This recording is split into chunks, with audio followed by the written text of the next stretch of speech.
Kit one-time Turman matapos manalo via TKO sa round 3 kontra Brock Jarvis. Maraming analis nga po ang nagsasabi na kaya pa raw ni Turman maging world champion. Partida pa si Turman mga tol, matagal na bakante at galing pa sa mga injury. Pero sa pinakita niyang performance kontra Brock Jarvis, talaga namang impresibo. Mas lalong halimaw siguro kung aktibo si Turman. Sinabi ni Brock Jarvis sa kanilang press conference, matanda na raw si Turman at hindi na ito malakas. Pero sa laban pala mga tol, pinatikin man ni Turman ang kanyang bangis. So matapos ang laban, hinamon agad ni Turman si Tim Tszyu. Pero welcome pa rin daw kay Turman ang ibang champion. So kung titignan natin ang champion sa super welterweight 154 pounds, hawak na Sebastian Fundora ang WBO, habang hawak ni Crawford ang WBO interim belt. Sa IBF, hawak naman ni Bakram Murtazaliev. Ito ang tumalo kay Tim Tszyu via TKO. Kaya ito rin ang magandang kalaban ni Turman, si Bakram Murtazaliev, talagang magandang pukpukan. Pagdating sa WBC, hawak pa rin ni Sebastian Fundora, habang si Beryl Ortiz Jr. naman ang may hawak sa WBC interim belt. Pagdating sa WBA, syempre hawak na ito ni Terence Bud Crawford. Pero nakatakdang lumaban si Crawford kontra Canelo Alvarez sa 168 pounds. Kung matatandaan ang payag dati ni Kit Turman, hinahamon niya si Terence Bud Crawford.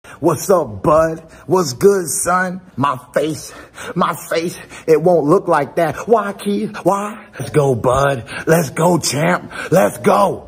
Ayan mga tol, matagal nang sinasabi ni Turman na interesado siya lumaban kay Crawford. Pero itong si Crawford, hindi niya pinapansin si Turman. Hindi niya ito pinagbibigyan ng title shot. Hanggang umakyat na si Crawford sa 154 pounds. At ngayon mga tol, lumalaban na rin si Turman sa 154. Kaya nga sinabi ni Turman sa kanyang interview, welcome kahit sino ang kalaban niya. Basta makabalik siya sa ranking at makakuha ng titulo. Sa ngayon kasi mga tol, wala pa si Turman sa rankings ng 154 pounds. Kaya ito ang tinatarget ni Turman, makakyat sa ranking at makakuha ng titulo. So welcome back Kit one-time Turman. Sa ngayon, number 1 si Terence Crawford sa super welterweight. Number 2 si Beryl Ortiz at number 3 si Madrimov. Number 4 si Murtazaliev. Number 5 si Fundora at number 6 si Bohachuk. Number 7 si Tim Tszyu. Number 8 si Conwell. Number 9 si Ramos at number 10 si Xander Zayas. Kung mapalaban si Turman sa top 10 ranking ng Ring Magazine, sigurado mga tol, malapit na yan sa world title shot. Sa ngayon, may kartada si Turman na 31 wins, 23 KOs, may isang talo. Natalo siya kay Manny Pacquiao via split decision. Muntik pa si Pacquiao dati mga tol, kung hindi niya napatumba si Turman, siguradong talo si Pacman.